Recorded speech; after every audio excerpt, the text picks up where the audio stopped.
Okay, so first thing I just want to mention, call your attention. We're off schedule by basically 1 week. So I didn't even open up Lab 8 out there yet, or week 8, because we're really kind of now on week 8, 7 stuff. So what we're going to do is this week 7, building and structure location. That's what we're going to be talking about today. And then I want to do the utility next week. So I'll probably rename that folder. It says it'll be 8, but I'll probably go ahead and call it 9. So everything's basically moving down a week, okay? That includes this second test. Right now, I've got it tentatively scheduled for the 18th, but what I want to do is move that for the 25th. And that'll be over the material that we did last week, this week, and then the utility stuff, okay? So I'll be talking about that more next week, but just so everybody knows, everything's just moving down a week, and probably what we're going to do is scuttle one of the topics down here. All right. So just so you guys know, that's how that'll work. Any questions on any of that? I'm not going to redo the syllabus, but we'll just move it down. Is everybody okay with that? Yeah, that's good. Okay, cool. So we'll like I said, I'll be putting that test there, and that'll be these 3 concepts here: the building basic layout concepts, where we investigated angle, distance, elevation. That was the stuff we talked about last week, and did on the lab. And we're going to do a building layout this week, and then we're going to do a utility layout next week. So that's kind of where we're headed. Okay, so let me shift gears here. First thing, let me close that a minute. Okay, so under weeks here, week 7 is what we're going to be doing. That's really week 8. So then I'll be migrating these down. So you should already have this stuff out there. So this week lecture, that was last week's lecture. I've got another location out here for this week 8. I'm going to put that under this folder as well, so you'll have them together.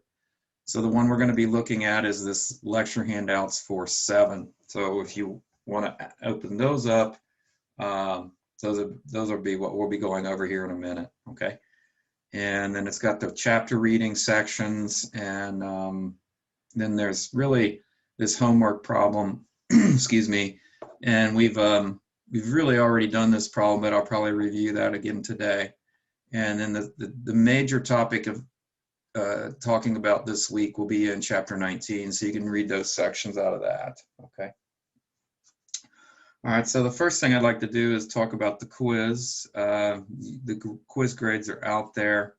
I just want to say a couple things about it. Some of us are still not following directions. Some of us aren't taking the quizzes.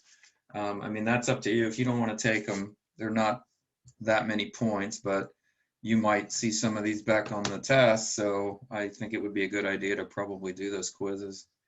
Also, it asks you to enter the information on Blackboard and also send me a scanned copy. Some of you put your solutions on Blackboard, which was fine, as long as you did it in the allotted time. Then that saves me from having to grade a separate paper, okay? So I could take it that way, but you know, it really is probably better if you send me something, then I can mark it up, okay? And by the way, anybody that wants to see their marked up quiz, they can send me an email and I'll send that out to you, okay? But let's go through this quiz real quick, because some of us didn't do too well on it, and it's actually some of the things that we did in lab 2 as well. So if there's any questions while I'm getting into this, just stop me and let me, or ask me. So the question, it was a layout problem, and they said you had to have 225 feet. So you were given 225 feet, 9 3/4 of an inch between building corners. So you assume you had a building here, you had a building here, and you needed to lay out that distance, okay? And what it said is you were going to be utilizing a steel tape on a day that would have 17 degrees. So your temperature at time of measurement is going to be 17 degrees Fahrenheit. And it also told you that your steel tape was standardized at 100 feet. So what that was saying to you is there was no temperature for our correction for incorrect length. So the correction for incorrect length was 0. I think only one person tried to do an incorrect length thing, but everybody else, I think, understood that was saying that this didn't have a correction, okay? So basically we had to figure out a temperature correction to be able to use the layout with this. So the first thing, and a lot of you guys are still messing up units. The first thing to do is convert this 9 3/4 inches into feet. So you're going to take 9.75 and divide it by 12. So the actual distance that you need is 225.8125. And you could round that, but that's what the actual number came down to be. So this would have been your first step. So the second step is to do a temperature correction. So your temperature correction is your K delta T L, basically. So your K, or your alpha value, is the 50645. That's your temperature, your coefficient of linear expansion for steel. And so it's going to be your temperature final minus initial. And I said, if you don't know what to use, we always use this. This is considered room temperature, okay? And then you multiply it by the distance. So this would be 225.8125. What this gives you is a negative 0.0741. So what this says is 225 feet, essentially, on a cold day, a 17-degree day, has decreased by this amount, about an inch. But because this is a layout problem, you have to basically reverse the sign. So your actual distance that you need to lay out is that. That's your true distance. So that's going to be equal to your measured distance plus your correction, which is actually a negative correction. When you bring this over on the other side, it flips sign. So what you're actually doing is adding that. So the actual distance should have been this. Okay. A lot of you used the wrong sign. You used it as if it was not a layout problem. Okay, so then basically you doubled the error. So your buildings would have been in the incorrect location. Okay, does anybody have a question about that? That was what that should have come out to be. No questions? Yeah, I'm good. Go ahead. Oh, I'm good. I'm sorry, did you say you had a question? No, I'm fine. Okay, good. Well, now some of you are doing it slightly differently, and you can do it this way. The author does this a little bit differently. Instead of using this in here, I'll use 100 feet. You can do that, but it's just more work for you. So for instance, if you do use this as 100, what you're going to get is a different constant. That's going to tell you how much it is per 100 feet. So if I put 100 feet in here, for instance, and again, this is, your author to me always does things the hard way. So I don't necessarily, I mean, you can follow that. I don't really care. But I think when you do it this way, you come up with like 0.3 something. Let me check that.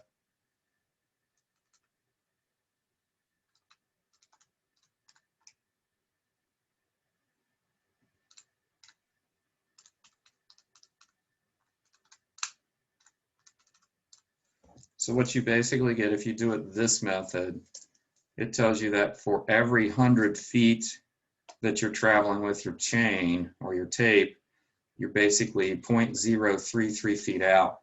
So if you're going to do that, then you have to take the total distance, which would be 2.258125, and multiply it by that number. And you ultimately then get what we started out with. So this just compounds the problem. It just makes it harder. So instead of using 100 here, just use the total distance that you want to go. And that'll get you the total error, okay? And then you can apply that error, or that correction rather, to it properly, all right? So is anybody else questions? I emailed to receive my quiz, but I realized what I did now. So never Okay. mind. Well, actually, is that Josh? Yes. You didn't give me any solution. You put it on Blackboard, so I didn't have anything to actually grade, basically. But I think, I think if I'm not mistaken, I think you used 100 here. I could look at it instead of 68. I think you used 100 for some reason. You might have been thinking 100-foot steel tape. I'll go back and look at yours, okay? And then I can let you know specifically, okay? I appreciate it. Thank you. Yep, not a problem. Okay, anybody else? Questions? Okay, so that's a really, really typical type of problem, and you may see something like that on the test. So like I said, you guys that are not doing these quizzes for whatever reason, I would suggest that you do. I mean, it's that they're 10 points. They're not going to really kill you, but at least just trying it and doing it on the time frame and all of that, that really helps you just kind of focus in on what you need to. All right. Okay, so let's establish any questions for labs. All right. So we talked a little bit about that, but I just want to let's look at lab 1. That would be due this week, and I actually want both of them due on Thursday. But let's see any questions concerning lab 1 while we're talking about it. I think we had a few questions earlier. We were just talking about what was an acceptable closure, and I told you guys on those closures you're not going to get really great values. So I know one group was about 1 in 2,000, and then Earl just told me we were about what, 1 in 5,000 something. Earl, is that right? Yeah, 5,700. Okay, yeah, so almost 1 in 6,000. Those are, considering what we're doing, that's pretty acceptable. Okay. So again, I don't care. I'm not looking for the perfect numbers. I'm not looking for a 1 in 80,000 closure. I just want you to talk about the experience. What are some of the things that we think might have contributed to that error? When you talk about, what's going on there. And we talked about some of those. I mean, one of the big things I would say is inexperience. You guys have never done it. Second thing would probably be setting up your total station. Whether you actually got it level and over the point simultaneously. And all it would take is doing that in one of those 4 spots wrong. But potentially it could have happened 2 or 3 times, maybe even 4. So pointing errors, setup errors, you're using a plumb bob string to sight on with short sights. We talked about that. We had 2 of those. Weren't some of those shots under 100 feet, right? I think we had 2 of them. Those are going to contribute to error. And then, okay, those are some things to think about. So anybody have questions on any of that lab 1? We're all good? All right, so how about lab 2 now? So we investigated on lab 2, which I think was a big eye-opener for a lot of you, some of the things that we were doing. So we did both layout on that triangle and we did measurements, okay? So make sure that you know the difference between the layouts and the measurements. When you submit the notes, make sure you're doing the write-up, submitting the notes, all of that. Also, one thing it asks you to do, and make sure you do this, let me just draw a real quick sketch. And sketches, by the way, are really good. If you guys want to do sketches, I'm all good with that. That really helps. You basically had a triangle like this. Okay. So what we did was we did a layout. Okay, so we laid out 75 feet, and we're going to assume that's pretty exact. We also turned to 90, checked that, and we did a layout of 25 feet.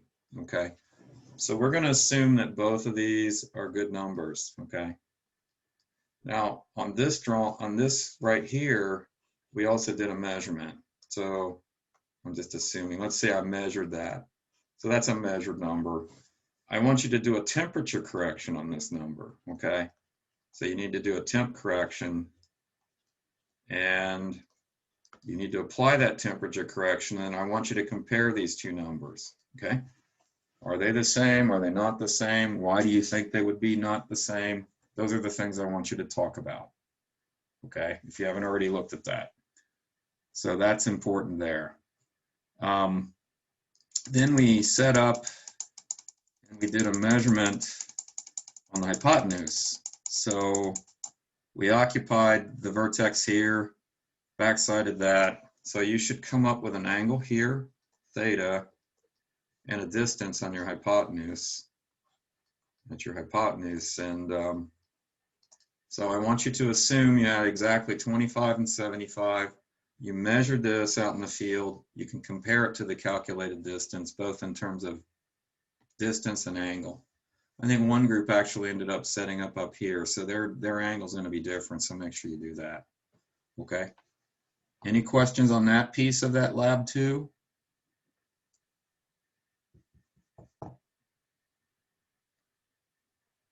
Okay. So the second piece of lab 2 was the trig leveling issues. Okay. And I know we had a question there, so let me go over that real quick. Just want to close this. Okay, so here's what we did. We had our ground was kind of sloping pretty drastically. We had our instruments set up somewhere on that hillside. So this is my total station. And we had a benchmark down here. And that benchmark was that benchmark number 101, and it has an elevation of 600. We put a rod at this position, and we measured actually this guy, which was a vertical difference. Okay. So we'll call that vertical difference 1. And then we had this guy up here, which was benchmark 104, using the same rod with the same height. We actually measured then the vertical difference here. And we'll call this vertical difference 2. So I want to determine what this elevation is here. And we called this, actually we called this a back sight. Probably wasn't the best way to call it because it's not the same in the back sight and the foresight on a level differential notes, but that's what I think we called those. So I want to get this elevation up to here. Who can tell me what we're going to do here? You're going to add your back sight and foresight together because you're going uphill. Okay, but here's the thing. Okay, if I take my vertical difference 2, that's a plus, right? And I'm going to add my vertical difference 1. Isn't that a negative? Oh, yeah. Okay, but if I do that, what's going to happen? It's going to, make a difference, but it's not going to be right, correct? So why is this one negative? What does the negative mean? The negative is tells you that it's below the point that you're at. So, yeah, so it says you're looking downhill, right? And this one says we're looking uphill. But you can kind of think of this, what you can do is just ignore the sign here, or just think of it this way. You could take You can just add the negative after. Well, you could do this. Instead of, here's probably a better way, because this will always work if you do it this way. Instead of taking your back sight and your foresight and you're adding them, what you're going to typically do is you're just going to take your foresight minus your back sight. Okay. So does everybody see what that does? If this is a minus here, that flips that to a positive. So this would be your vertical difference total. Does everybody see how I'm getting that? You're taking that and flipping the sign. That's what that's saying to do right there, right? And then you're just adding them. Does everybody get that? Yeah. So you could either draw a picture or you can just kind of always do it this way. Now this is always true. This equation will always work when you're doing this with a total station, doing a trig leveling problem. The thing is that even if you're looking downhill here and downhill here, if that becomes a negative foresight, it still gives you the right numbers, okay? So there's a little section in the book that the author does talk about this, and there's a homework or problem or two. I think there's one that you guys need to do for the lab, where you're basically doing this. I would draw a picture though, because that really helps you look at it. Okay, it doesn't have to be an exact picture. It's just a sketch essentially. Okay. What about these guys? This was our rod reading. We had a rod here and a rod here. I'm not including them in here in my vertical difference. Is it necessary or not? It's not because they're constant. Right, because this one would be, if you look at this, you'd come up, right? And this one you'd be subtracting, correct? So Correct. when you add those two together, they just drop out. Now, where you could get in trouble is if you use, let's say, a 4-foot rod here, and then you booted this rod up to 6 feet, you couldn't ignore them. So you would have to look at that in the equation as well, okay? Yeah, I would say like if you had two different rods, you know, two different people, you have to ensure those rods are at the same height. Either that, or what may happen is sometimes when you're out in the field, at a 4-foot rod, there's some obstruction that's keeping you from seeing that point. So you have to raise it, okay? So if that happens, and that happens in the field all the time, we have to make sure we compensate for that. And that's, people get into trouble on that all the time. They'll change the rod reading and they'll forget to set it back to what it should be. And so then we have issues, okay? Does that make sense?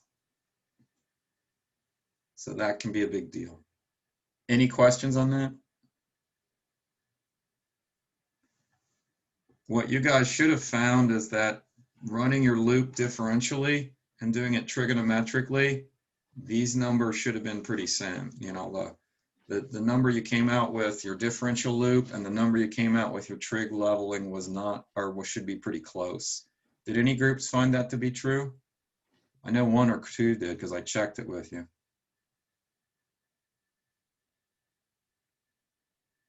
No questions on that or suggestions? So once we get the vertical difference, Yep. find the elevation. What Okay, was- so what we just did here, Shelley, was said to take the vertical difference of 1 and just ignore the sign and take the vertical difference of 2, right? Yeah, That's- okay, and then all you're gonna do is add that to this. okay, Yeah, that's it. That's all there is to it. Now, like I said, if you want to add the rod in there, you can do it, but what you're going to do is take 600 plus the rod, plus the total vertical difference minus the rod. It does the same thing, but you don't necessarily need to do it. Okay. okay, The cool thing about doing trig leveling this way, it doesn't matter where your instrument's sitting at all, okay? In fact, we don't even really know what the elevation is of the point that it's sitting on. But we do establish this line right here would actually be your HI of your instrument from whatever your backside is, okay?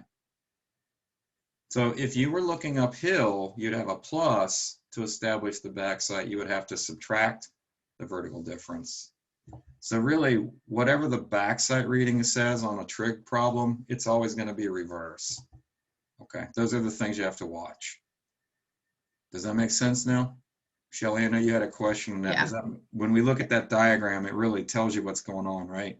yeah, Yeah, diagrams, I'm going to tell you, I mean, I still use diagrams all the time, so that's not something you guys should not consider doing. You should definitely consider doing them.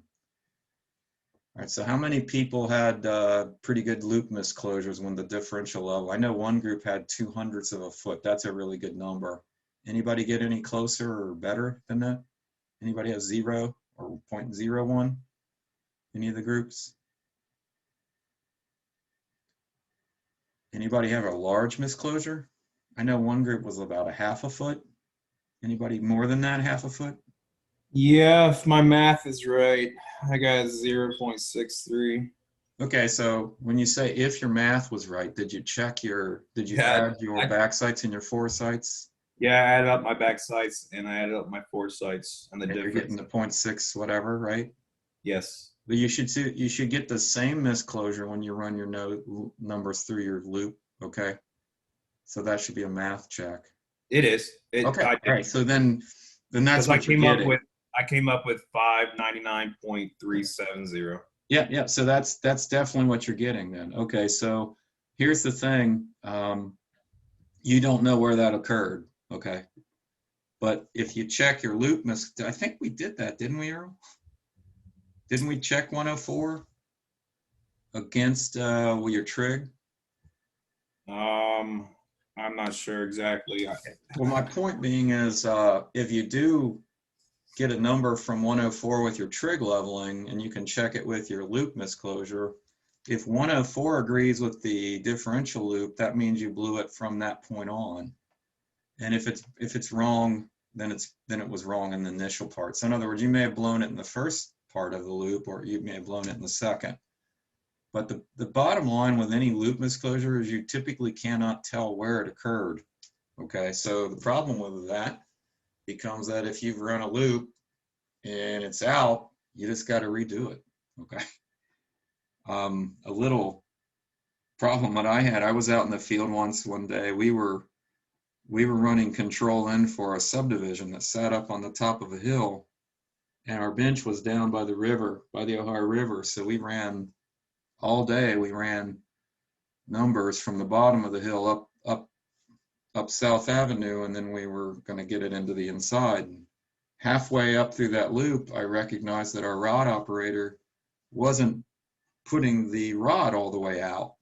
So what was happening is we were getting false readings. And at that point, it was half the day. We'd already been there 4 hours. So my problem was, well, do I just start it over and assume that everything's wrong, or do I run the loop back and assume I caught the mistake? Well, I just went ahead and ran the loop. I was pretty confident we were going to blow it, but I ran the loop back, and of course it was out big time. So the rod operator had probably been blowing that all the way up, but either way I had to run the loop over. So it was a whole day's worth of work essentially down the drain. But that kind of stuff happens. And it wasn't the rod operator's fault, because I was the crew chief. I should have caught it early on. So I had to take the hit on that. So these things, they do happen. And that's why loops are so important. Okay. All right, so write-ups, I want the labs 1 and 2 submitted on Thursday. Okay. So any questions on that before we move into the lecture material?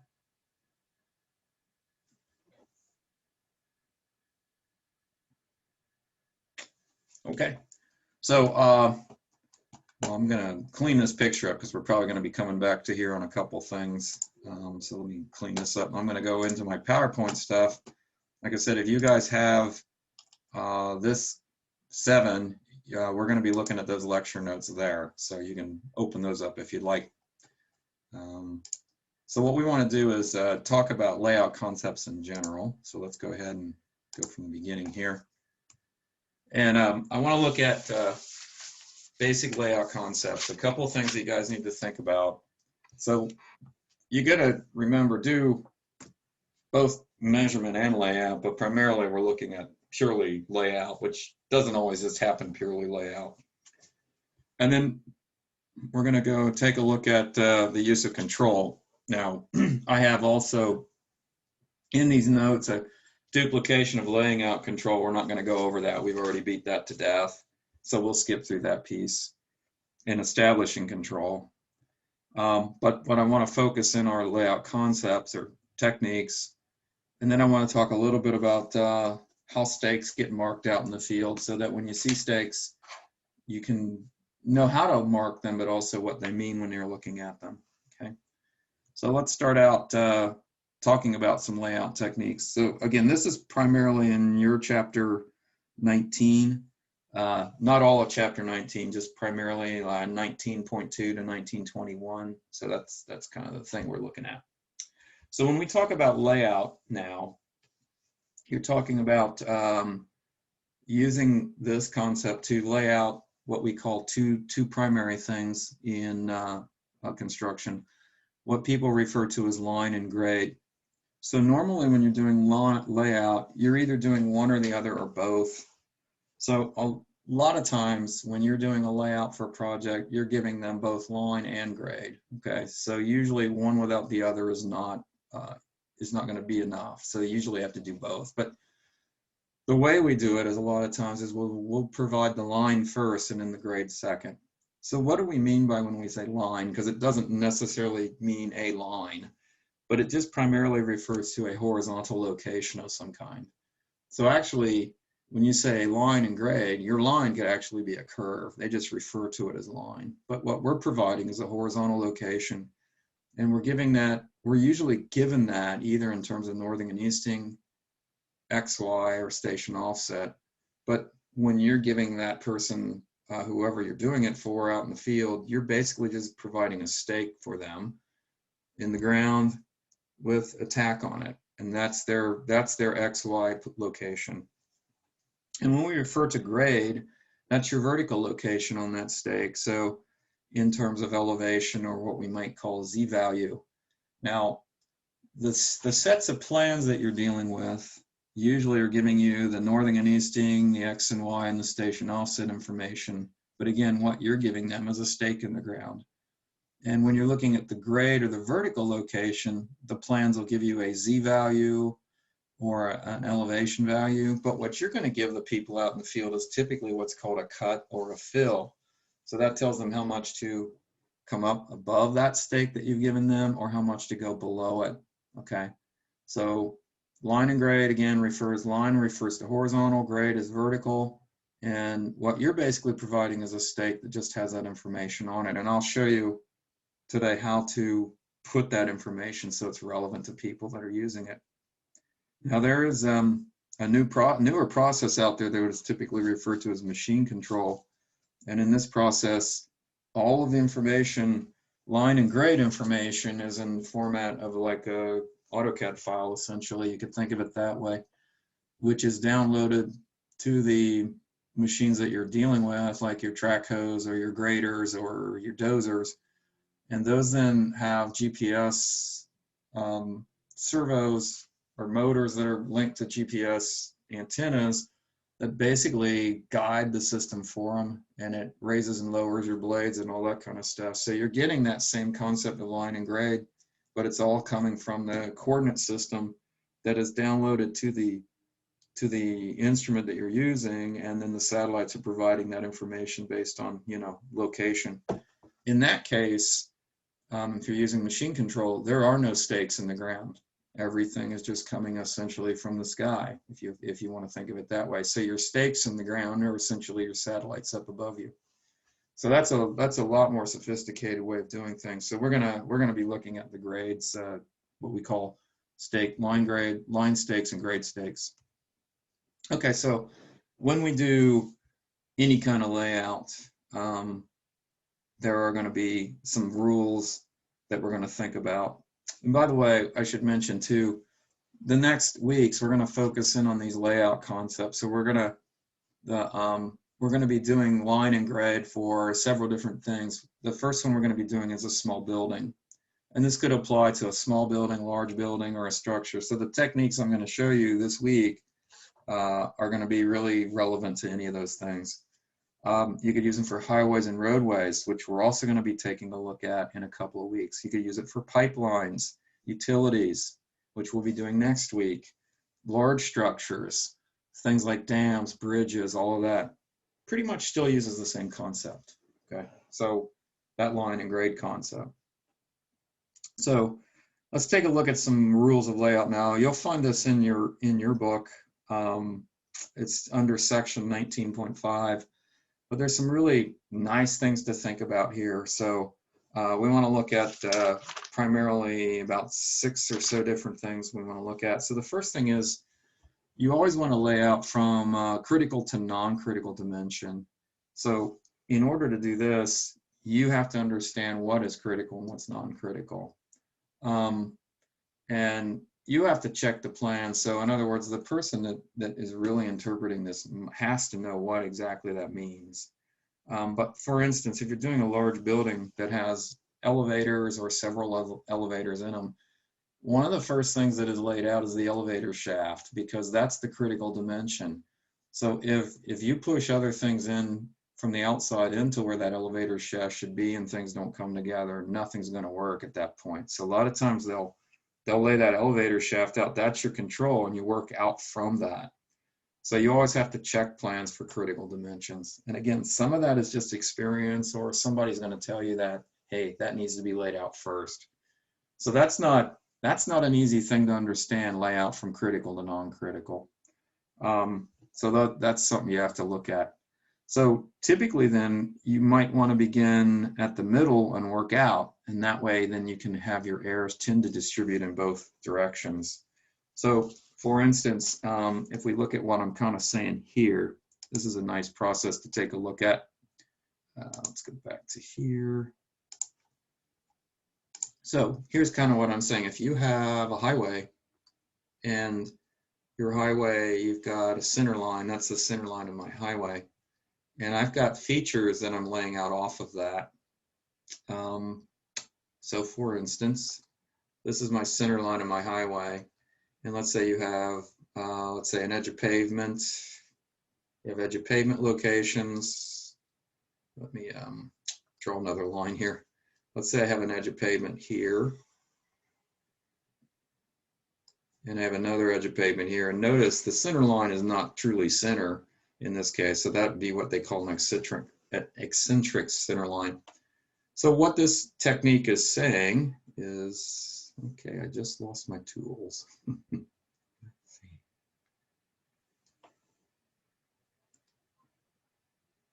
Give me a sec. I lost something there I didn't want to lose. Okay, so what this is saying is the distances are important to come from the center line out, so that if you're pushing everything this way, you've got more chance of making a mistake.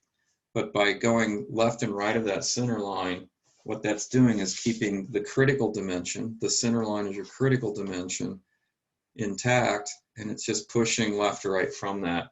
So if I make a little mistake here, it's not a big deal, because all I'm doing is my pavement may do that a little bit. It may dip up a little bit. But if I blow this critical dimension here, my pavement could be out here, and that could be a real problem.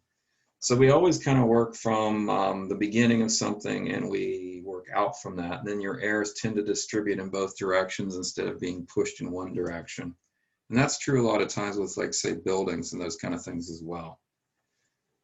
Well, that's a good principle to understand. Okay, let's get back to here. So we also want to avoid what we call a cumulative type of error. So instead of doing small little chunks and adding them together, we usually lay a total distance out and then divide it. So if you, again, let's go back to my diagram here. What we're saying is, and this is really important to kind of think about too. Let me just clean this up. So what we're saying is, if we have a total building that we're going to be laying out, let's say I just got a big building that I'm going to be laying out, and that could be several hundred feet long. And you've got, let's say, columns every 25 feet or something. You don't want to start here and then lay out 25 feet and 25 feet and 25 feet, 25 feet. Because if you're doing that 25 feet and you're just doing that across the board, what's going to happen to your total distance when you get out here? The potential is that if you've got a tape that's too long, or you've got some other issue going on with it, every time you make a mistake, it's going to add. Okay, so let's say my tape is longer by 100th in 25 feet. So now it's 100th long, now it's 200ths long, 300ths, 4. By the time I get out here, I could have real problems. So what's a better method to do here is to actually lay the total distance out. So what you would do is, I would come out here, lay that corner out, and lay that corner out, so I would have my total distance. Make sure that my total distance is correct. So let's say that's a 200 something building. And then what you're going to do is I might lay that column out next, split this distance up so they get a distance here. Okay, so let's say that that's 100 feet now, and then I've got another 100 feet here, and then I can divide that further. By doing that, I'm reducing my error.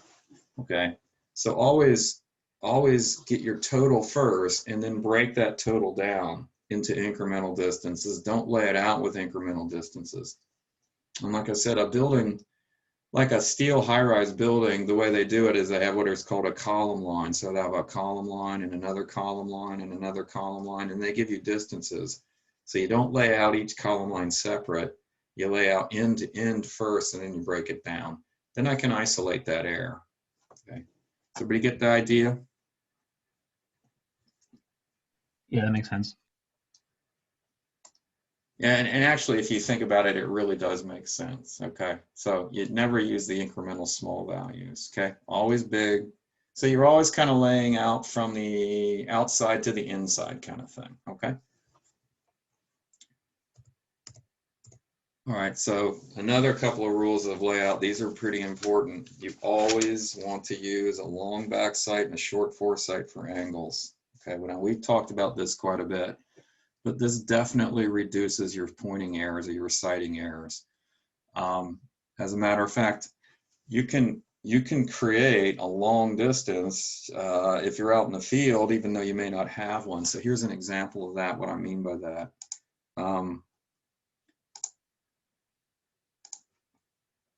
So if I have, again, a building like this that I'm laying out, let me just kill all this. This little tool works pretty well, but then I always have to clean it up. So let's say you have a building that you're laying out. Again, we're going to be talking about buildings. I'm just saying we got a building that we're going to use. It's going to make it kind of narrow, but maybe kind of long. So if I put a stake in the ground, now keep in mind the building doesn't exist, and what I'm going to be is I'm going to be probably on some kind of offset, but I'm going to say, okay, I'm going to put a stake in there, and I ultimately want to have a stake in here. Right? So let's say this is like maybe only about 50 feet. If I turn a 90 here off of a 50-foot backside, that's not going to be a very good thing. So what I can do is when I'm out here staking these corners out, I can actually produce another stake way out here, put a stake in the ground, use this one as my back sight. So I can use this as a back sight, set zeros here, turn my 90, and I'm going to get a much better distance or an angle that way. So then when I go, let's say whatever this is, 25 feet, I'm going to have a nice number when I do that. So this is an example of increasing that back sight. Now this would be a really bad thing. If you backsighted this right here, if you backsighted that and then turned it this way, so if you went from 25 to 50, that would be a really bad way of doing it always. So again, you could, if these were the two stakes that were given initially, put yourself another stake out there in the distance, maybe 100, 200 feet away, something like that, so that you get that, okay? So we always want long back sight to short foresight, not vice versa. That's always going to give you problems. Okay. Always place. Go ahead. Question. If you were laying out that long back sight, if we're going on the example for the building that you're laying out, when you were going to put down the stake for the 50, so you would work off that back sight that you shot. Correct. And then you would work 50 so off now let me go back to that real quick because I want to show you something, because that might spur another question from what you're talking about. Okay. So in this diagram, here, let me show you something. Let's say we had actually control to be able to stake this point out first. Okay. Let me do this. So we actually had control, some method, and I'm going to show you a method called radial stakeout today, but let's say we did this with radial stakeout. We staked this point out first and this point second, okay? So the first thing we're going to do is check this distance, because with radial stakeout, it's not necessarily going to be exactly 50 feet. So the first thing we would do is adjust that to exactly 50 feet. And then what I'm going to do is just hold the line. If I'm setting here, I'm going to sight in on this tack, and I'm just going to go out there and look further in the distance and set that stake. Okay. So what I'm doing is I'm assuming I adjusted the distance to make it exactly 50, but I'm assuming that the line that was here was already correct. Does that make sense? Yeah, I was just thinking about when we were doing the last lab. Yeah. Sometimes if we were working with the total station, if we didn't have it locked down like perfectly, it would move slightly, like 15 seconds. Right. So I was kind of thinking of it from that way. If we were to shoot 50 and then go further, then maybe we would actually be off. Well, you're not going to be off as if your instrument is locked. That's a source of error, right? If you're not locking it, that's a source of error right there. Okay. You always have to lock the tangent, no matter what goes on there. So that wouldn't have fixed anything. Just if I don't have that locked when I put that stake out in the distance, it's not necessarily going to be on a straight line. Does that make sense? Yeah, I was just thinking if maybe like while you locked it, maybe you bumped it with your hand when you moved, and then you got to relook at it again to make sure that you didn't move it. Well, that's really not what I'm talking about here in that sense, but that's just something you have to pay attention to. Okay. So, I mean, that's a good point what you're bringing up, but it really isn't so much saying what I'm saying here. Okay. Okay. Okay. Okay. So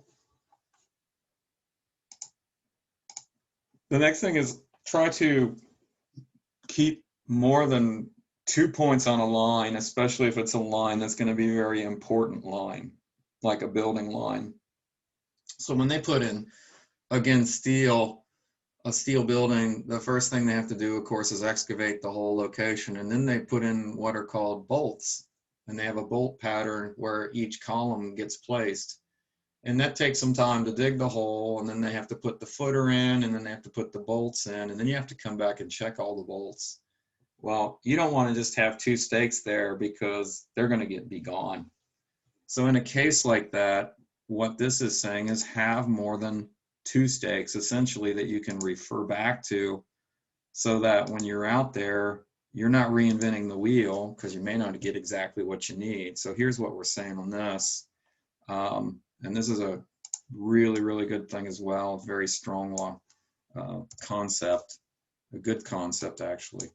What we're saying is essentially is that if you have a really long line here, or a line, let's say that's kind of a baseline that we're going to be working off of. Now, let's assume that the actual building that we're dealing with is only going to be between these 2 stakes. Okay. But what this is saying is put something out here and something out here that references this straight line, so that if one or both of these gets knocked out, so if, let's say, we knock, and it happens when you're out in the field, this one gets destroyed, you can easily put that back in by sitting on this one, sighting through the distance, or the long one, and then measuring the distance that you need to go to reset it, or vice versa. But you can see if you only have 2 stakes on that line and you lose one of the stakes, you've lost the whole alignment essentially. And that can be real detrimental. Now you got to be, when I set stakes like this, if I got one here and here and here and here, I have to be able to make sure that those don't get destroyed either. So that can be the trick when you're, especially you're on a busy construction site, because, you know, trucks are coming in and out and whatever, that happens. So we usually try to set 3 stakes around this thing to keep these guys governed. And I think I told you initially, if you see 3 stakes like that surrounding a stake, that's something that everybody pretty much in the construction world knows to stay away from, because those are considered control. And this would be local control, but it would be control for that building. Okay. So that's also a really good principle when we're looking at layout details. All right. So use practical tolerances. Okay, so what this means is you don't necessarily need to put it exact. Okay, I mean, for not all applications do we need to be to the 100th of a foot. If I'm doing building corners, yeah, I need a 100th of a foot. okay, for final location. But practical tolerances, I might be able to get by with 1/10 of a foot if it's a rough kind of grading. Even like, for instance, a lot of times when they're putting a subdivision roadway in an area, and it's, let's say it's just a field or it's a forest, and they're going to come there and they're going to come in and take out trees and all of that, you're going to do what they call clearing limits. You're going to tell them where to come in and rip out everything. And usually on a set of plans, you'll see these things called clearing limits. So I don't have to put those in with a real high tolerance. If I'm plus or minus a foot or two, I'm probably good. So for rough grading, I've got that says 1/10 of a foot, but I might even be able to get by more like maybe 1 foot or 2 feet, just because. So again, the more precision that we apply to that, the longer it's going to take us to do something. So if it's something simple like that, time is money, you might be costing your client a lot more money if you're putting them into a really high tolerance. But when it comes to certain things like building corners, edges of pavement, sewer locations, anything that's got to have that real tight tolerance, well, then you're probably going to be putting it in terms of 1/100th of a foot in horizontal and maybe 2 or 3/100ths of a foot vertically.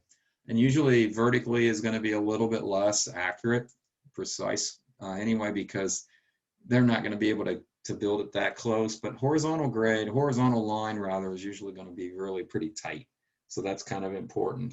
Okay, is everybody okay with that? Now, what we're going to be utilizing on everything we do, we're going to pretty much try to get it to 1/100th of a foot if we can, plus or minus. And then, the grade, like I said, we'll let the grade go with a couple of hundredths. I'm not going to worry about that. Even maybe 1/10 of a foot. Because especially if you're doing like a pipe, they can't lay a pipe to a 1/10 of a foot usually. So if you get it within a couple tenths, you're probably good for what they're doing. But you'd be surprised, some of these guys can be really, really precise in what they do when they do the building aspect. Okay, so here's another thing for rules of layout. You want to be consistent with whatever you're doing.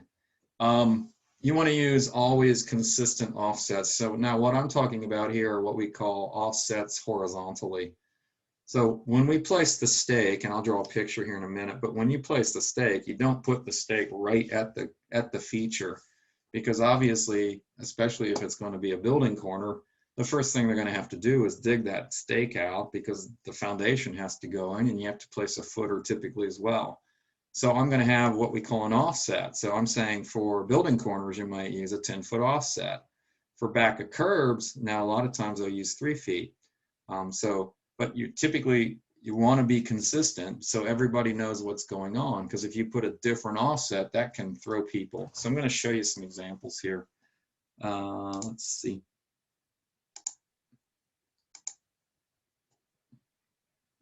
So what we're saying on this case, what we don't do is actually put the stake right on the location. Okay, so that's the first thing to understand. We actually use an offset. So let me do this again. All right, so let's look at a building, because the building's we're going to be focusing in on a building this week. So on a typical building, let's just say it's a real simple residential structure. So what you're going to do, you're not going to place a stake at the corners of it, all right? You're going to come with some offset. So what we typically do is we'll come up, a value this way, and a value this way, and maybe one down here, and one down here. And you might give them offsets in both directions. Now that depends on that a lot of times depends on the contractor. But what I'm saying is I would place a stake here. Oops, do that. I would place a stake. This would be an offset stake here, an offset stake here, one here, one here, one here, maybe one here, here, and here. Okay, so the offset, though, what I'm getting at is if you're going to use offsets, it's always the same typically. If that's 10 feet, that one's also 10 feet. You want to use 10 feet across the board. The reason is I don't want to come in here and use 12 here and 8 here and 10 here you know, and 12 here. The minute I do that, I'm going to cause somebody a problem because these guys literally just pull 8 feet to get to whatever that corner is. So a lot of times they're going to assume it's the same thing for every offset, which is a good assumption. That's the way it should be done. So if there's no stake here that says what this distance offset is, and they assume this is 8 feet and that's 8 feet, they're going to put that corner in the wrong spot. And don't think that doesn't happen. I've seen it happen out in the field. We were working with a contractor once, and he assumed that our offset stake was something different than what it was. And actually the guy that was working with him said, I don't think that's right, because his brother actually worked with me. So he knew how we staked stuff out. And the contractor didn't listen to this guy. And so he went ahead and he pulled the stakes the way he thought they were. He didn't pay attention to the offsets or what this other guy was telling him. He poured his foundation. He came to find out it was wrong, and it actually wasn't our fault. So they had to tear the foundation out and redo it.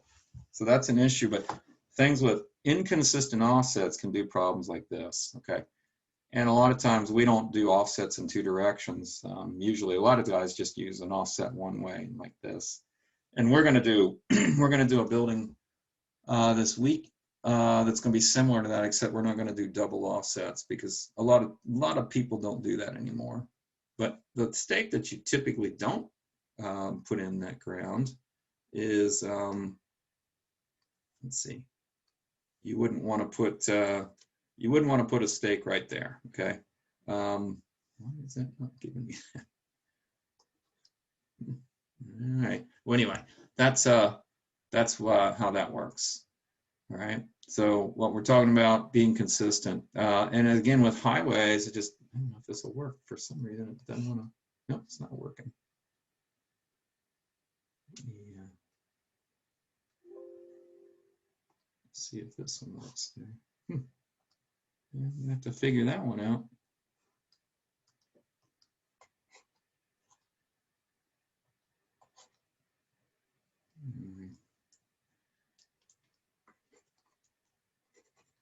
Well, I've got it set into an erase mode for some reason. I'll have to come back to that, figure that out.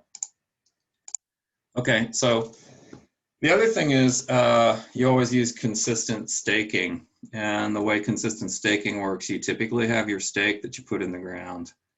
And the tack goes above that or into that. And then you have a lath, and then you mark the lath. So we always do that the same way. I'm going to show you what I mean by this, because this is very important too. Now, again, a lot of it depends on what the contractor wants, but you know, certain companies, we always did it a certain way. And I know most surveyors kind of do a consistent way of doing this. I'll show you what I mean by that here. If I get this guy working for me. And then also we use consistent flagging on the guard stakes. In other words, color codes. So you use different colors of ribbon. Pink typically means control. Orange might mean your back a curb. Blue might mean water lines. Green might be something else. Not everybody does it that way, and you don't always have the availability because you may not have the ribbon that you need to do it, but it's nice to do that. But a lot of people almost universally use pink or orange as control. In fact, sometimes you'll use several different types of colors on it, and that usually flags it to somebody. So let me show you what I mean by consistent staking here and how that placement works. That's a pretty important concept. Now I got to make sure I get this thing working for me. Let me see if I can. Give me a sec here. Hopefully this will come back. I think it's usually on one of these settings I've got on this thing, and I can't. Let's see. Sorry about that, guys. Oh, there it comes. Okay. So here's what I'm talking about. If you have a building that you're laying out, oops, now it's not working. Okay.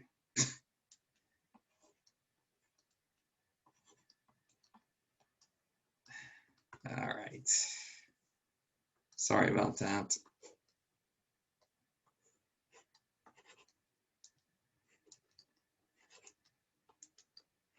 There we go. Okay, I think I got it now. All right, so hopefully that's working. Okay, so there's my building. And you put a stake, you always put that offset stake out in front. So what I'm going to draw is a line that shows you this represents the line of the offset. Okay, so out here I have a stake, and then behind it you have another stake. Okay, and I'm going to show you this on the side. So if we're looking at this from the side, let me undo that. Let me erase something here a minute.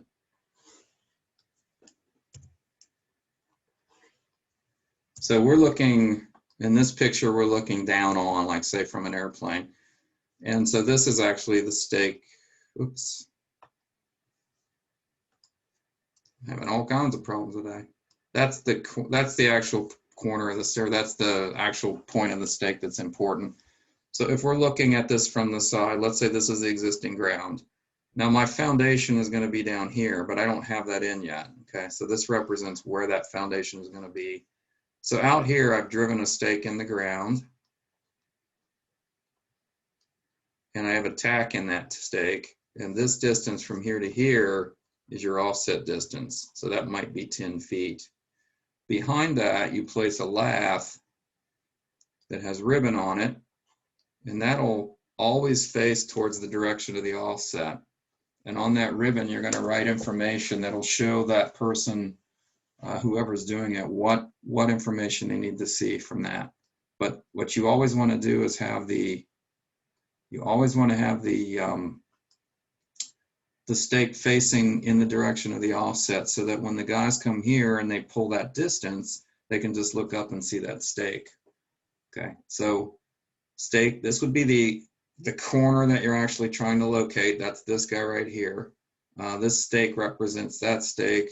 This is your offset distance from the tack that you put in there to the corner, what you're going to have. And then behind that, you have this guy that has a guard stake. We call it a lath. And on that lath, we write the information that we need.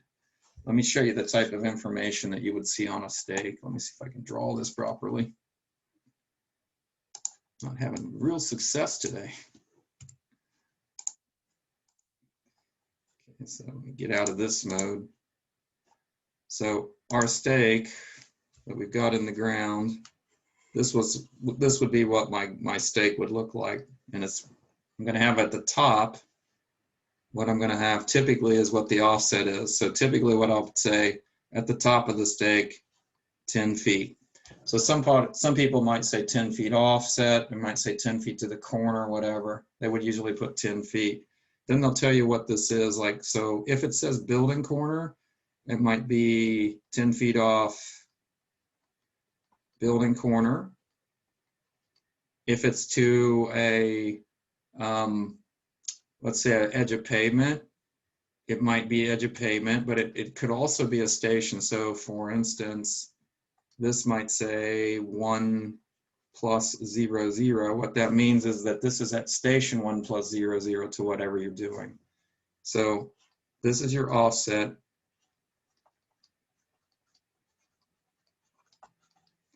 This is your location. So that could be, again, that could be building corner, that could be station, that could be whatever. And then the other thing you'll have is your cut or fill information. So we might say this is cut 1.25. So this is called your cut or fill information. So let me show you how you use this, because this is important too. Let me, I'm gonna come over here on the side. If you have a stake in the ground here, and you got your tack, and this stake is behind it, and it says a 1.25 cut, what that means is from the top of that stake down to where that feature is, you're cutting 1.25 feet.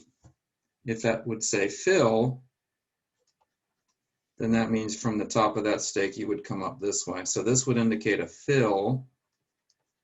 This would indicate a cut, all right? But you always come from the top of the stake, not, by the way, the top of the tack, okay? Because the minute you put a rod on that tack, what it's going to do is drive that tack down. So everybody's going to go from the corner of that stake. Does everybody understand what I'm getting at? This is your lath. Yep. This is your guard stake. And this is that's your actual stake. I'm sorry, did you say yes or no? I said yeah. Okay, all right, cool. We're probably not gonna have time to do this we're gonna set these guys out in the field, but we're not probably gonna have time to put these stakes in there. We just don't have time to do that. But I will have you guys calculate what are called cuts and fills, okay? And that's a very simple process, but all we have to do is know what the feature is supposed to be at, its elevation. We have to determine the elevation of this stake, and then the difference between the two either yields you a cut or a fill situation. So we'll talk more about that. Well, I'm going to show you today because we're going to work with that as well. Okay. Can I ask a question real quick? Yeah, absolutely. Yeah, go for it. I was doing exactly what you were talking about just a minute ago on Monday at Boone County High School. We were putting 10-foot offsets for the building, the new auditorium that they're building. Okay. One of our points in the middle was the stake would have gone right in the middle of the gravel road where the equipment and the concrete trucks are coming in. Okay. Pull that back 15 foot and put a mag nail in the blacktop of the parking lot. Okay, that makes sense. Spray paint. Do you see problems with that at all? Or? No, because you marked it up as 15 feet, right? Yeah. So, I mean, that's the kind of stuff that happens. You know, you can't always be consistent, right? So for most of it, you were using 10 feet. Is that what you're saying? Yeah, we used 10 up. We used 10 for everything except for that one point. Yeah. Right, which is fine. And you probably talked to your building guy and told him, hey, every offset's 10, but this one's 15. That's the only thing I would probably further do. But, you know, you spray painted that. You told them everybody's going to be aware of it. That's a good thing. Yeah. But you were doing exactly what I'm saying, essentially, right? Yeah, exactly. Yeah. Cool. So that's, and that's what I said. Most people do it this way. And, you know, they're always looking for that laugh to be consistent. But, you know, occasionally that happens. So you just can't always do everything the same way. And sometimes a contractor will say, look, I want 20-foot offsets on this side because I got to dig down a lot deeper than on the other side. So, you know, you might do 20 and 10, and he's aware of that. And that happens too. Okay. What I always do before I leave a job, make sure that everybody knows what's in there, what they want. You always talk to your contractor first, determine what kind of offset they want, because you don't want to go out there and stake it out at 10 feet and they say, oh no, I want it 15. You know, you always make sure that what offset they wanted, how many offsets they wanted, you know, and that kind of stuff. That's all good. That's a great thing that you brought up there. I'm glad you brought that up. Okay, anybody else? All right, let's go on. All right, so with layout of any kind that we talked about, you know, you got to check, okay? Redundant measurement, we talked about that. We mean, by doing redundant measurement, we mean measuring distances more than one time, turning angles by double centering at least twice. Those things are always good. Try to also measure the same point from different locations. That's a really good concept. I'll show you an example of what I mean by that. And then also change your technology up. Like you might begin your layout with EDM, but then check with steel tape. And again, those are such easy things. And I'll tell you what, when we were out there the other day, I forget which group. I can't remember if it was the morning group or the afternoon group. But they said, okay, we got our distance laid out, 75 feet, and then we pulled the steel tape, and the steel tape was telling me it was 7480 something. And we found out that the tape was correct because what they had done, and instead of used a horizontal distance, they'd used a slope distance. So what we were getting was two different numbers. Well, by doing it with an EDM layout and then checking it with a steel tape, we caught that. Without doing that, we wouldn't have caught that. So you guys remember there was one of the groups that did that, and yeah, that was us. Yeah, and wasn't that exactly what this is saying right here? Exactly. Exactly. And all it was just an issue of reading the screen wrong on the total station. It said slope distance instead of horizontal distance. We just weren't paying attention to it. That happens. Okay. So this is a good process right here, changing up your technology. And also, here's another thing I'm going to tell you. Don't always assume that the plans are correct. I have had so many plans in the past where I would go out and lay something out and it just didn't work. It came unglued, and I was like, okay, the first thing I'm going to do is think it's me, which I guess I should. You know, usually if you lay something out, you always want to think that you're probably the one that made the mistake, because we just don't think plans are wrong. But I've done it enough now that if I'm sure what I did was correct, the next thing I'm going to do right away is check plans. And we used to get, it was so bad on some of the architects that we used to use. Before we laid a couple buildings out with architects' numbers, and we found out after we had done a lot of, like, a whole day's worth of work figuring out where our mistake was, we figured out it was their mistake. So the first thing I would always do when I got an architectural set of plans is I'd basically run a closure on their footprint, you know, basically like a traverse, and to see if it was out in a northing or an easting. And if it was, I'd just send it right back to the architect and say, you know, you got to fix this before we lay it out, because we can't make the decision where the mistake was.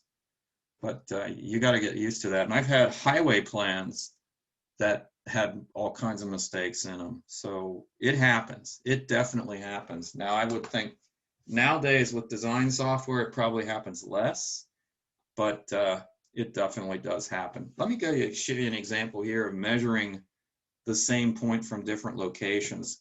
And here's an example of that. If I can go over here real quick. And I'm going to show you, because we're going to do this kind of thing on our project this week. So I don't know why this thing's coming out so dim. If I could get that, maybe I can get that darker here. Yeah, that's not it. Black. Okay, I don't know. We'll see. Oh, you were using the pen icon instead of the marker. Oh, is that what it is?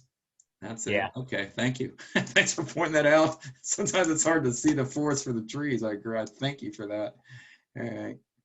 All right, let me, I'm going to clean this up. This tool is really cool little tool. Actually, it's an Autodesk product, but it always doesn't work, you know, when you want it to. So let's say, no.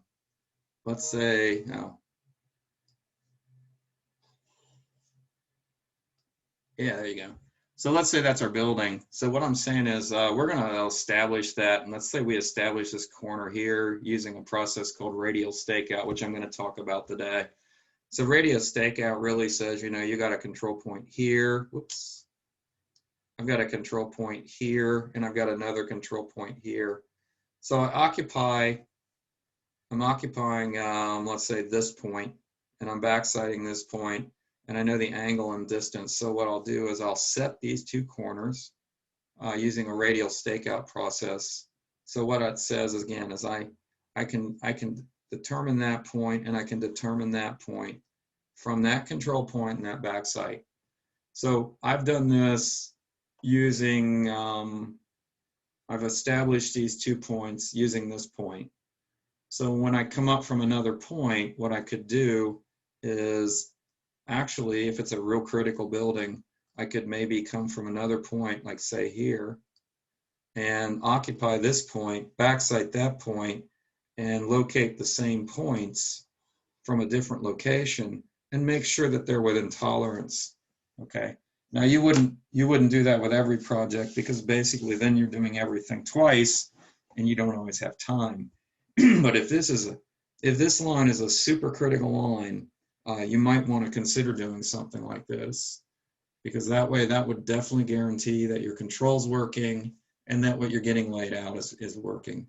Now, another way I could consider this basically the same process, and this is what I do, is we'll lay out from that control point and that control point, we'll lay out this point and this point using radial stakeout. And then we're going to occupy this point and then check this distance. And by checking this distance between those two, you're kind of measuring the same point independently. We'll be utilizing that process. So these are all really, really good ways of doing checks. And, you know, when you're doing any kind of layout, You always got to get it right, whether it's the baseline or the corners or whatever. Because I've staked out stuff wrong before, and my company has occasionally, and we end up being charged for that. So you don't want to get charged too much, because number one, if people know you make mistakes all the time, they're not going to hire you again. And of course, we had to, if it was an issue where they went and poured concrete and it was our mistake, we had to pay for that. So that they had to change that up. So those are good things to think about. All right, so let's, so we talked about control. I'm not going to talk about control, but remember there's the 3 types of control, essentially, what we call primary, which is the stuff that exists through the whole project. You can consider those 5 monuments that I have out in the project site that we're working on, that's primary control. It's permanent. We put that in about maybe 10 years ago. So it's existing, hopefully, for a lot more years to come. It's high order, it's got no tolerance essentially, and it's got to be long lasting monuments. In our case, we use what was called an iron pin. I've used that term before. Does everybody know what I mean by iron pin?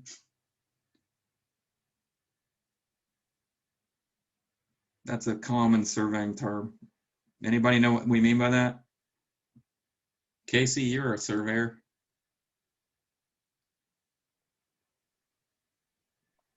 Iron pin, would that be like a permanent placement? Well, iron pin is basically a piece of rebar. You know what rebar is, right? Piece of reinforcing steel. Rebar. Oh, you mean like physical? Okay, yeah. Yeah, physically. That's what I'm talking about. Yeah, I'm talking about a physical thing, right? So an iron Like pin is something just you shoot in the asphalt. well, an iron pin is a piece of rebar that is driven down to, usually 36 inches long, and then you have a plastic cap that goes on the top of them. So surveyors use that. A concrete monument, now there's a concrete monument. I think you guys did the loop to 103. 103 is a concrete monument. So it's got concrete that encases has a benchmark on the top of it. And Is a right-of-way stone, is that considered a long-lasting monument too, like buried underneath the ground? It typically could be, yeah. When you say stone, is it like an old field stone, or is it I found one in Kentucky on Monday as well, right by Boone County High School. It was buried. There was an iron pin with a cap on it. I forget what surveyor it was. Yeah. Right in front of it, there was a stone that had a RW carved into it, and it was probably like 2 inches underneath the grass surface, but I've never seen that before. Yeah, those right of way marks that you're talking about, those were typically concrete monuments, and those were usually placed way back, So that's a really good find. But we usually concrete monuments that we're talking about, they're usually set down into the ground. Again, probably concrete's poured about 36 inches into the ground or more. They're usually flush. They don't stay up like the one you found. Okay. They're usually flush with the ground, and they usually have a piece of steel that has been poured, that the concrete's poured around them, or sometimes they'll put a plate in them that has information on it. So those are examples of long-lasting monuments. Yeah. Okay. Good call on that. So the secondary control would be semi-permanent. That's again, we talked about that being closer to your site work. And the thing that we're going to be providing and what we're going to be looking at doing over the next couple of weeks is what we call temporary control or working control. So this is just placed so that you can do your layout from it. And like, for instance, if I'm pouring a foundation, I just need it to dig the hole, to set the footer and to place the walls. And once that's done, then it's gone. So usually we're using a wooden hub, which is what we'll be using. Casey, you mentioned what's called a PK nail.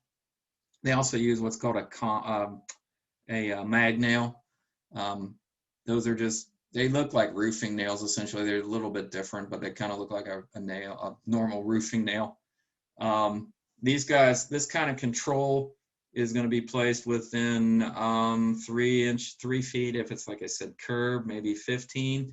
Now, if you're digging a real big, deep trench for, like, say, a sewer, you might be at a 20 or 25 foot offset. You might be even further, just depends. A cross notch A cross notch is a notch that is scribed and usually into concrete. So you have like a diamond tip scribe. You'll scribe that notch in with concrete. Then you usually spray paint it. And those are very commonly used. So these wood hubs, PK nails, mag nails, cross notches, these are the typical things that you'd be working for working control. And that's primarily what we're going to be talking about providing over the next couple of weeks is working control for the various types of things we're going to be looking at. And particularly the one that's coming up this week is just a building location. Very simple little building. For primary control? Yep. If it was like an iron pin with a cap, Mm-hmm. do you typically see like them have like an elevation marker on it? No. What the cap does usually indicates, okay, so if it's a surveyor, when you do a survey for a property, by law in most states, you have to put a plastic cap on there that has your name and your seal. Okay. So that's been a law since like sometime in the 70s or 80s. But if it's control, a lot of times it'll say the word, it'll have the word traverse, or it may have the word control, and that may be all it has on it. So at that point, and this is a good call, Jake, somebody may not know what that elevation is, even though it may have an elevation. So what that means is you may have to contact whoever the surveyor was, to get that information, because it's not usually going to be on there. Now, have you guys ever seen like federal government benchmarks? Anybody ever seen those before? They're usually in concrete. They're usually brass plaques. A lot of times. I've seen one in asphalt before. Okay. Parking lot. They usually just like they usually have the agency who put it in, like it might say BLM for Bureau of Land Management, or USGS, US Geological Survey. It might say NGS, National Geodetic Survey. But typically even that will not have elevation information or anything like that. It'll just have a number on it. Like it might call it 2802 or Mount Storm or something like that. So what that would require you to do is go to the agency and look up that benchmark information, and it may have elevation, and it may have horizontal control on it as well. So yeah, again, sometimes that's not real easy to find. I happened to be out at a park a couple days ago, and I looked down, and there was a cap on the ground. It was a plastic cap, and it said Traverse, and it just had like initials. And I recognized the initials of a local surveying company, so I knew who did it. And they were apparently working some control in, so they were probably doing some mapping for that company or for that park. But it's kind of interesting. You see that stuff all the time, especially me, because I'm a surveyor. So, and we talked about some vertical control issues. Before I go on, did I answer your question? Yeah, that makes sense. Okay. Now, on a project where we're working, where other people are working, like other construction people, a lot of times all that information is going to be written on the lath that's sitting behind that stake. So it might say elevation 600 for that, but you always got to be careful, because if those stakes ever get moved around or something, then obviously that could be wrong. So benchmarks. Usually when you hear the term benchmark, by the way, that usually applies to vertical control, not horizontal. So a benchmark, those are always going to be on the site as well. And we're using our benchmarks out in the site that we have. They have both horizontal and vertical control on them. So we have a combination of both. But a lot of times, again, you just use something solid for your benchmark. And a lot of times they'll use the fire hydrant as a benchmark. They'll use what's called the anchor bolt or a railroad spike. So you ever been driving down the street and you see a railroad spike driven in a telephone pole? Anybody ever seen that?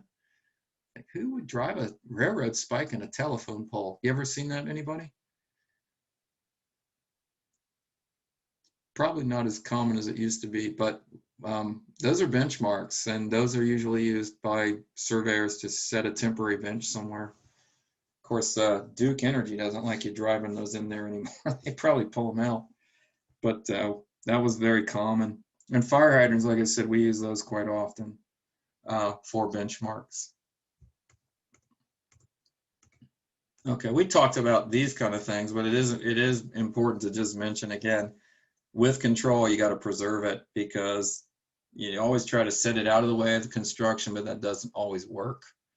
But the best way is to put 3 lasts with flagging around it. And I said that typically, that alerts everybody in the construction world that that's control that you need to stay away from.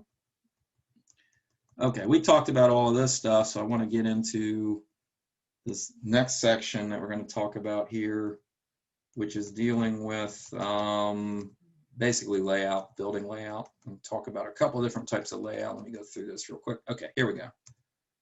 So we're going to get into layout techniques. So your author talks about several different techniques. Talks about what's called a 3-4-5 method, radial layout, baseline, and intersections. So I'm going to kind of focus in on just the radial layout, or what we call radial stakeout, and the baseline. I kind of use a combination of these.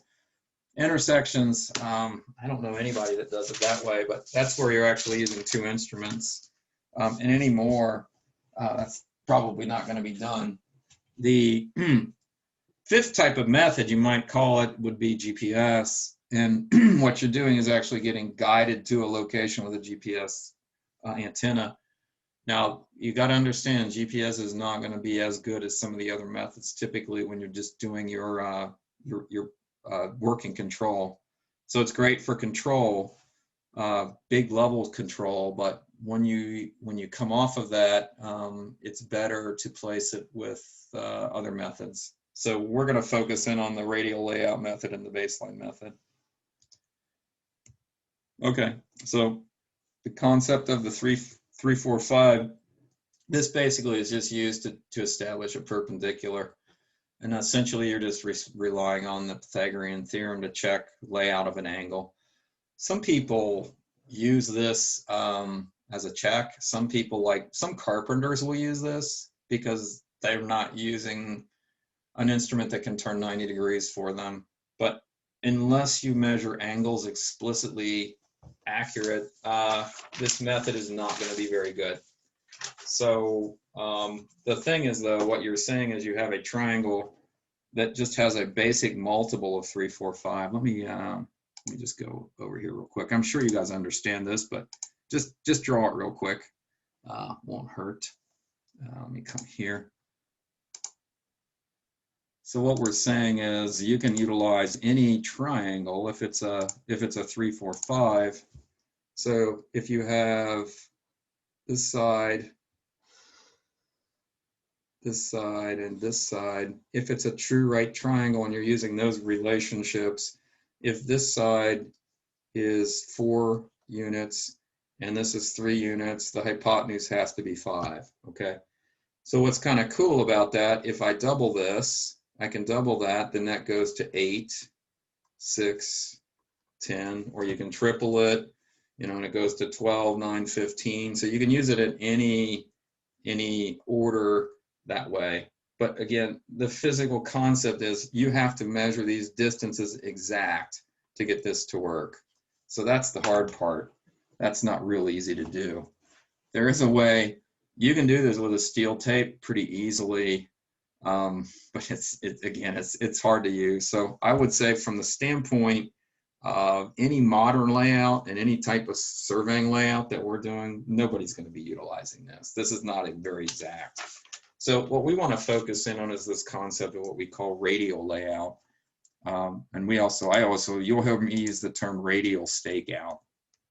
So radial layout is used extensively. I wouldn't say exclusively, because again, a lot of people are using GPS for certain aspects of their layout, but it's used extensively for processes or projects. And the uses of this are really unlimited. And the cool thing about this allows a crew to set complex projects fast. So you can have a lot of points, and you can set a lot of points really rapidly in one day's time. Now, in order to do this, it requires several things. You have to have precise control laid out in your site. So obviously the first thing that has to be done is that control has to be brought into the site, it has to be tied in, and it has to be, you can't have a 1 in 5,000 closure for this to work, okay? You're gonna have to have a 1 in 100,000 or better. So it has to be a really high precise control network. You're gonna have to have exact coordinates calculated for each position of the objects that you're laying out. So that's not uncommon, because a lot of times you work on big projects, you're working with either an architect or a civil engineer or somebody. They're working in some probably kind of CAD format, which is generating those coordinates in an XYZ. Now, the other thing is the coordinates that they're working in have to be tied to the coordinates of the control. So they would have to be rotated and aligned to the same control network. If they're not, then of course that's going to be a problem. The other thing you'd need to do is use precise equipment. So you could use a theodolite and a steel tape, but most people are going to use a total station and a prism. Now, what a lot of people now do with this type of layout is, instead of using a total station, they're using a robotic total station. So that allows you to be a one-man crew. So you can set up your instrument over your control point, and it basically, you can tell it to backsite whatever control point you want it to backsite, and then you can have it turn to whatever corner you want, and it'll precisely turn angle and then shoot distances for you. So what that's done is allowed you to go from a 2 or a 3-man crew down to a 1-man crew. The instruments cost a lot more, but they're very cost effective over time. Okay, so radial layout or radial stakeout is a wonderful process, but it does give a lot of opportunities for mistakes. And so it's not foolproof, and a lot of people over rely on it, I think, because they just assume, well, you know, I can get these angles and distances and I can go to anything. Other methods, I should say other, not over, other methods that you could use could be quicker for some reasons, for some things, and might be more efficient. So radial stakeout's not always efficient, but it's great for some things. Let me show you a kind of an example of what I'm talking about, of how this works, and then we'll get into this baseline concept. All right, so let me run over here real quick. So again, here's what we're talking about with radial stakeout. You have, in radial stakeout, you have control that you've laid out. The control, we're assuming, is very precise. So we'll say that we have control point. This will represent my one control point. This will represent another control point. And then you have your feature over here that you want to lay out. So what you know is, from the control point to control point, you basically have that azimuth or that bearing, and we also know that distance. But further, we know the northing and the easting of here, and we know the northing and easting of here. And each corner on this building has a calculated northing and easting, okay? So if I'm setting up here, backsiting here, I know that I can calculate the angle and the distance to set that point. I can calculate the angle and the distance to set that point, calculate the angle and the distance to set that point. Now, if that building's not there, then I can set all 4 of these from one point, okay? So do you think this is gonna be perfect? What do you think, guys? No. Why not? Because you're only getting a check from one point. Well, that's a good point. That's an extremely good point. I mean, if I'm sitting up on the wrong backside, guess what? This building is not sitting where it needs to be. That's a really good point. But let's say this point's good and this point's good, and we know that they're tight, and all the coordinates that have been calculated are good. So what's wrong with doing it this way? Your measurements from that point, if you're shooting it, they could be off. Well, they're going to be off, right? They can't be perfect, okay? Not adjusted. It's just directly from that point to where it's saying it's from there. You haven't adjusted the angle or the distances yet. Well, if you're assuming, okay, Casey, if you're assuming that this is perfect right here, right? You know, there's no adjustment, and that this is all calculated in the office, everything's good. Here's the thing to think about. Can you turn this angle exactly what it's supposed to be? Your instrument's only going to read out to what? The Yeah, nearest, it'll only be out to, nearest like, second, 5 right? or 10 seconds. Yeah, right. It could be a 5-second instrument. It could be a 1 second instrument. So all of a sudden, this angle is not exact. And what do you think about measuring the distance out? Can we be perfect on that distance? Definitely not, because No, there's definitely always not. room for And human error. the other thing is too, we're measuring it probably to 2 decimal places. So we've got 1 second here, and we've got this. These points are only going to be somewhat close. They're not going to be perfect. So in other words, if I set up on this building face right here and I measure this distance, it may not be exact, and this angle is probably not going to be 90, okay? So here's a case. It's not the fact that the process is bad. It's not a case where the calculations are bad. It's just a case that the limitations of what you're using are bad, okay? So here's a better method. What I like to do is use a baseline method. I use radial stakeout for part of the project to get it close, and then I use a baseline. So let's go over here real quick and look at this. So baseline, what we're going to do is we're going to lay that baseline from our control using radial stakeout, and basically that baseline is going to be one line within the building, and then from that I'm going to develop other corners. So the baseline then can be used to produce your offsets. So I can set other corners A and B, and then I can occupy each one of those and turn off of that, and then I'm going to have a much tighter situation. So let's go back to that diagram real quick.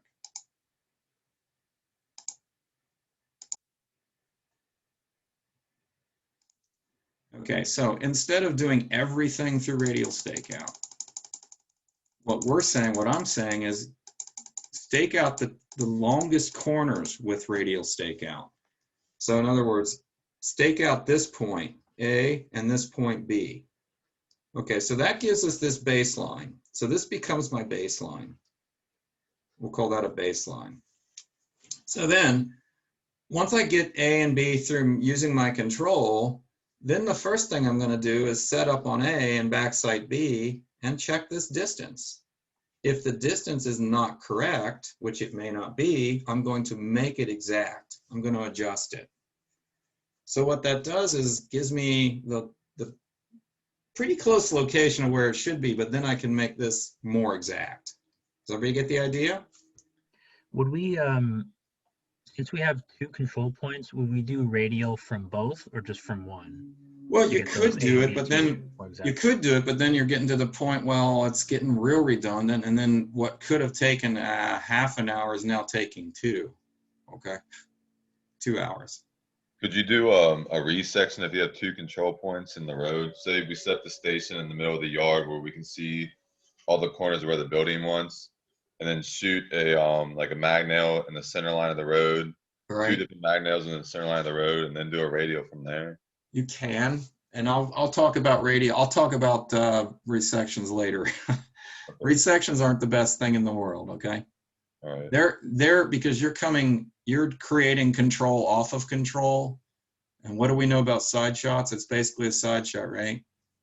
It's not necessarily the best thing. Well, I'll say a little bit more about that later, okay? All right. Some people So you're using your radial to set your baseline.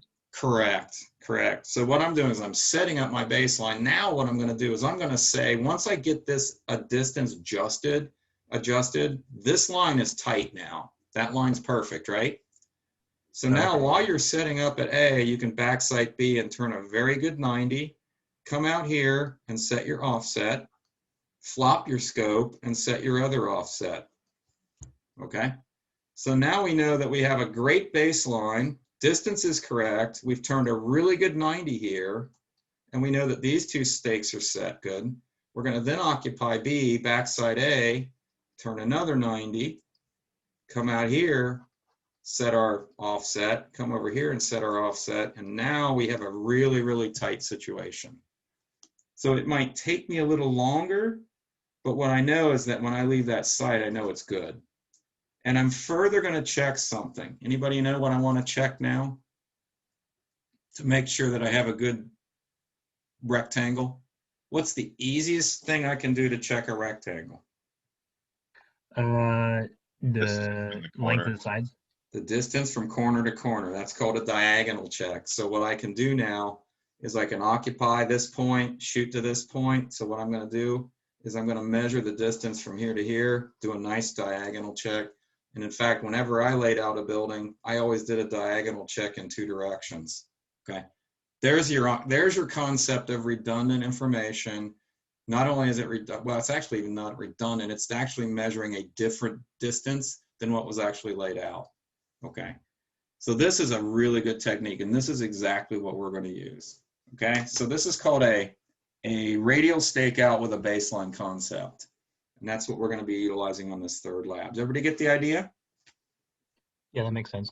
All right, so let's go to the lab real quick, and then I know we need to wrap this up. We're really getting over time here, but I have this, gave you guys that lab handout. I wanted you to read that. If you didn't get that lab handout on Thursday, it's here. Okay, so we're going to be doing the same thing. You guys, I've got it on this site. This is what we worked on the other day. Let me see if I can rotate this. Okay, so this is your control mark 100, and this is the one up the hill by the retention pits. So you guys ran a level loop from 101 to 104 to 103 and back to 101. What I have is a little building footprint here, and I've got 4 of them. So each group is going to occupy a control point, back site 101, and then they're going to stake out like the 2 corners of a building. So, so for instance, this group will stake out using 104. This group's going to use 101. This group will use 102, and this group 103. So these points, for instance, like they're 506 and 507, that represents the baseline of this building. Now, what we're looking at is this is a foundation plan, and what you're typically laying out is the foundation plan. So what we have here is the corners. There's your 506 and 507 corners right there. And notice that distance is 52 feet 8 inches. So when we set these using radial stakeout, the first thing we're going to want to do is check this distance at 52.8. If it's not, we're going to adjust it. Then we'll occupy one of the points, turn 90s, and go this distance plus the offset, and flop it and go that distance for the offset. Then we'll pick up here, backside here, turn 90. We're going to extend these corners as if they meet, and then we're going to come off that distance and off that distance. So we're going to end up staking out 1, 2 with our baseline, and then 4 offsets. We'll come back in our check. We will check our diagonals. And then I'm going to have you run elevations through those 4 points. And that FF, anybody know what that stands for? Finished floor. Finished floor. So that would be the finished floor. That would be the elevation that you're going to use to give these guys cuts or fills. And the finished floor would be the top of the subfloor typically. And so if they're putting in the top of the foundation, the carpenters or the guys that are doing the foundation, they know how much they need to come down to put that in. So you would give them the cut to the finished floor. So notice each finished floor is different. So I'm going to have 4 groups, 4 buildings. That's what we're going to be laying out. So if you haven't had a chance to read this, go ahead and do this. There's going to be a couple of questions to answer on this one. And this kind of explains the process. But we're going to be utilizing that baseline radial stakeout concept. Any questions anybody has? All I've seen like with that is we go to finished grade. I haven't seen finished floor yet on a job. Do they normally go back after it's been excavated to give them a new elevation to the finished floor? Or they just add on, like take the finished floor, take the finished grade and add or subtract the finished floor minus the finished grade, and they'll give them how much they need to go up. Are you saying that you're giving them top of foundation wall? Is that what you're giving them? Yeah. Yeah, I mean, it just depends on who you're doing it for, you know. Okay. Personally, here's the thing I like to look at. I don't like to give them top of wall because if we get it too low, guess what? That could be a problem, right? So I would rather go from finished floor, which is what, you know, some engineers usually determine finished floor, what that needs to be, you know, so you don't have drainage issues, and then let the other guys deal with it. But again, it depends on who you're working for and what they want. Okay, I could essentially give them anything I need. All right. But in your case that you're talking about, Casey, if they've poured that at what you gave it to them, then they're just going to come in and start putting their headers and their, their joists on and fly with it. They probably won't even measure an elevation. Does that make sense? Yeah, it does. Okay, cool. All right. So we talked about some good stuff. This is what we're going to be doing Thursday. Now, I know they're talking about rain, but, it doesn't always happen. So we're going to plan on this happening, okay? Now, the afternoon looks sketchier than the morning, but just keep your eye on it. But the only thing that would stop us is pouring down rain, okay? I'll be sending you an email, though, if I think we're going to change it up. But even if we don't do something, we'll probably meet over there at the college. So just plan on that happening, and hopefully keep your fingers crossed, because I don't want to lose another lab. Okay. All right. So I'm gonna stop the share, and I'm gonna get this guy formatted, and I'll have this thing posted out there on week 7. And then if there's anybody who has questions, you can stick around or ask me questions, and otherwise I will see you guys on Thursday.